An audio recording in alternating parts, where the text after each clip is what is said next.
Okay, then the lesson on momentum, we need to look at three things. First of all, what actually is momentum? So we need to define it and come up with an equation that you need to be able to use, which will cover how do we calculate momentum. And then we need to look at this law, which is the law of conservation of momentum.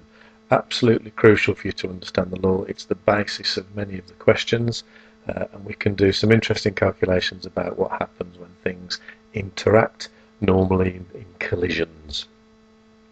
So what is momentum? Momentum, physicists often call it as a measure of how difficult an object is to stop moving. The higher your momentum, the harder it is to stop you moving. So for example, if we've got two cars, they're identical cars, but one is moving faster than the other. So if the blue one is going faster than the yellow one, then the blue one will have the most momentum, the one that's moving the fastest.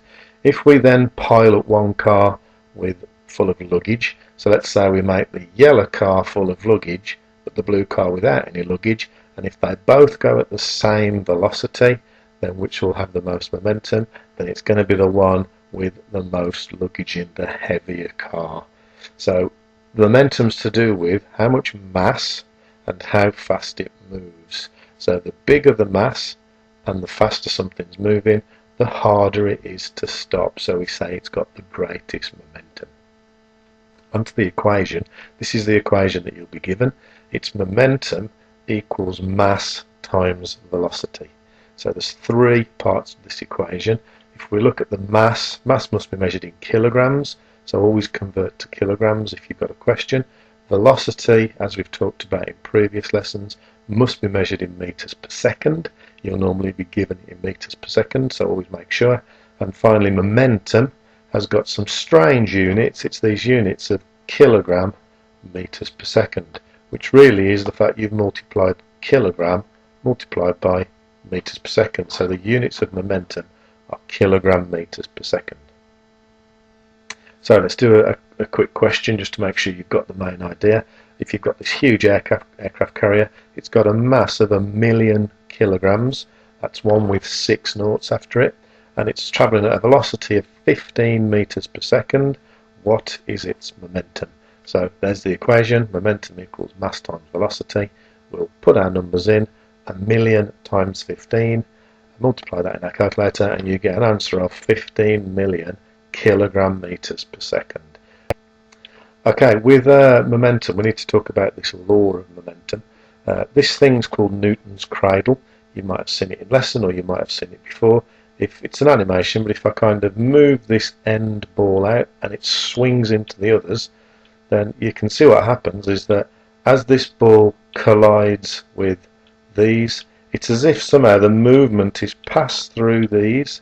So the end one moves. If I just do it again, I'll grab it. So if I put it right up here, and the collision, and then the end one moves. And then the same happens when this comes back. The collision, if you like, something's passed through. And what we say is passed through is the momentum. The momentum is sort of transferred through all of these objects in the collision, and it pops out the other end. Now, interestingly, if I move 2, we don't get 1 moving extra quick. If I move 2, then you'll see we end up with 2 moving. So we've got 2 moving this side and 2 moving that side. We can even do it with 3. It gets a bit difficult to follow, but I'm sure you'll be able to. There's 3. If I swing 3, you can see that 3 are always moving. Now from this and other experiments, but this is quite an easy one, you can begin to see that momentum is being transferred, or the word we use is conserved. So with the momentum of this, whatever the velocity of this ball is, mass times velocity, that's being transferred through to this ball. And if there's 2, then all of the momentum is transferred because we've got 2 moving this side. We use this to demonstrate the conservation of momentum. So what is the conservation of momentum? This is it in words. The momentum before the collision is the same as the momentum after the collision. And this is really useful, as we'll see in a second, because we can use this to predict what's going to happen when objects collide. So when there's a collision, because we know that the momentum before must be equal to the momentum afterwards, we can predict what's going to happen. So let's just do that.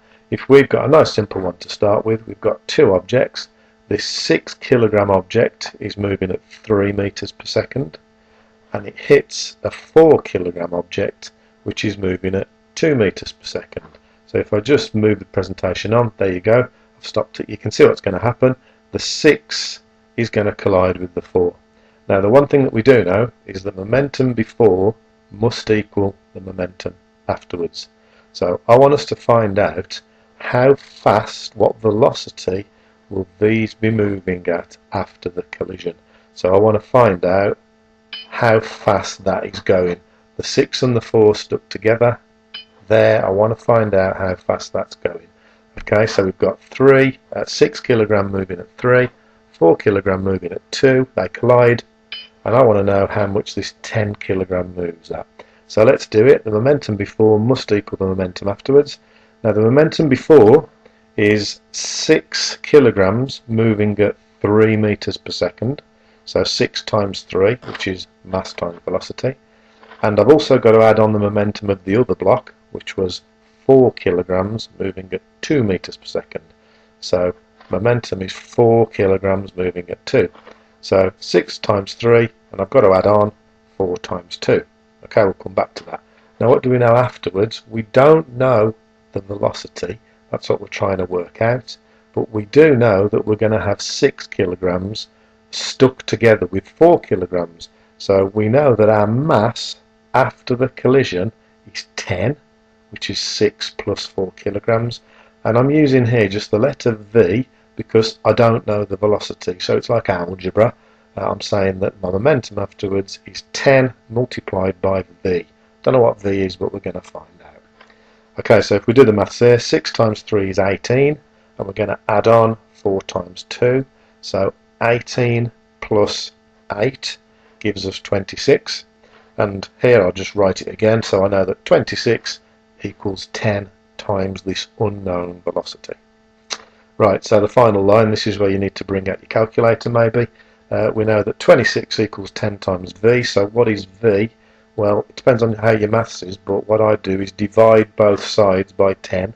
So if I divide this side by 10, then the 10 vanishes, and if I divide this side by 10, 26 divided by 10 becomes 2.6. So I know that V must equal 2.6 meters per second, and that's how we solve.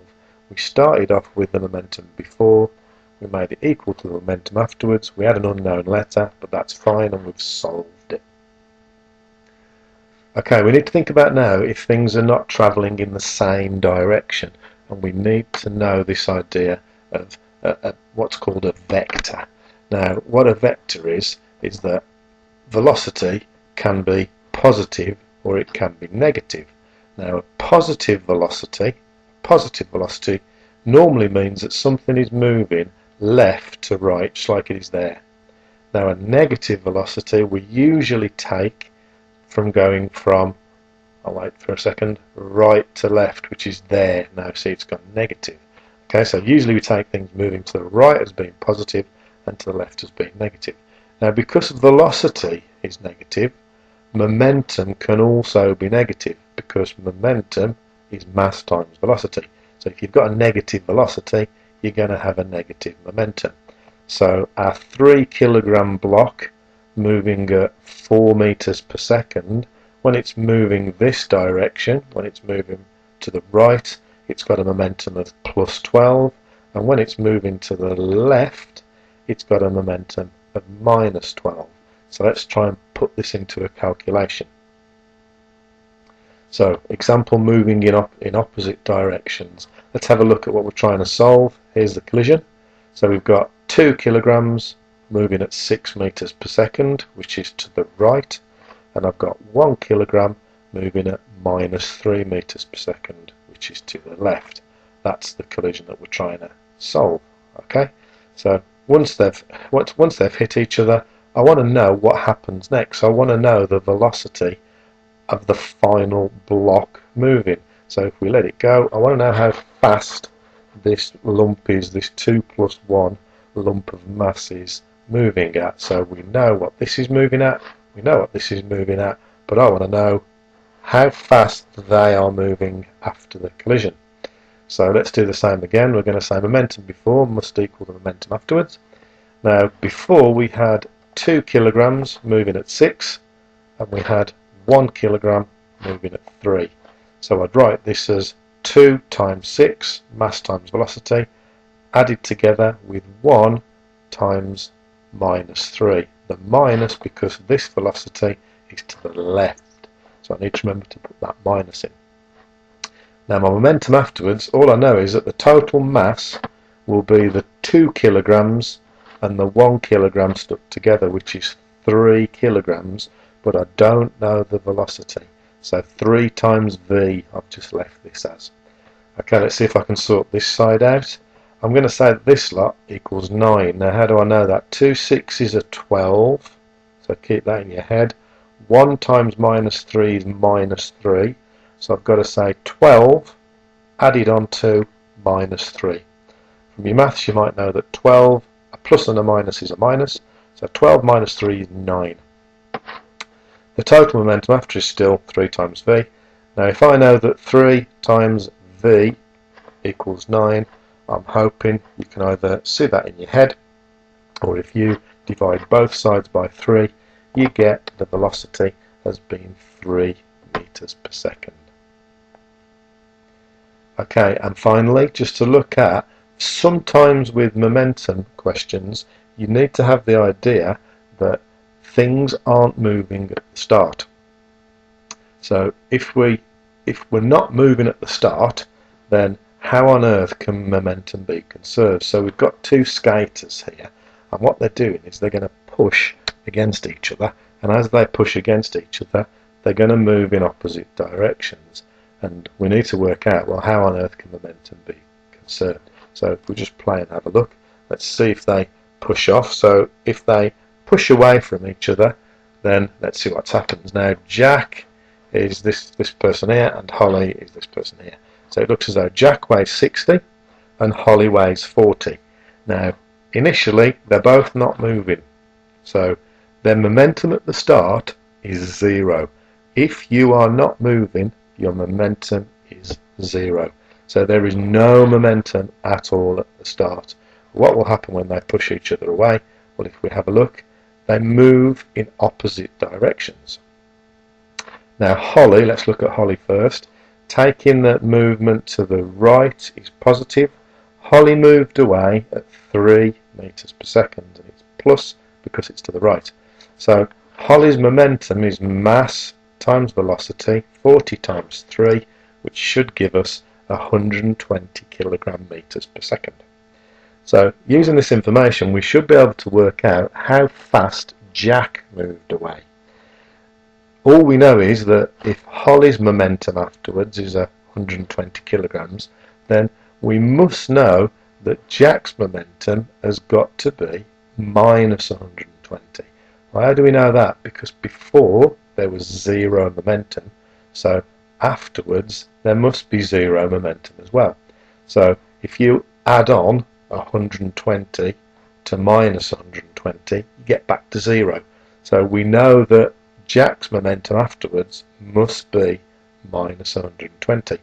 So if we know that Jack's momentum is minus 120, then we should be able to work out his velocity. If we rearrange the momentum equation, then velocity equals momentum divided by mass. So from that, I know that momentum is minus 120. Divide that by his mass of 60. You might be able to do it in your head, if not, put it in your calculator. We get that velocity comes out at minus 2. Now the minus shouldn't worry us, because minus means he's moving this way towards the left, and he is, so he's going to the left at minus 2 meters per second.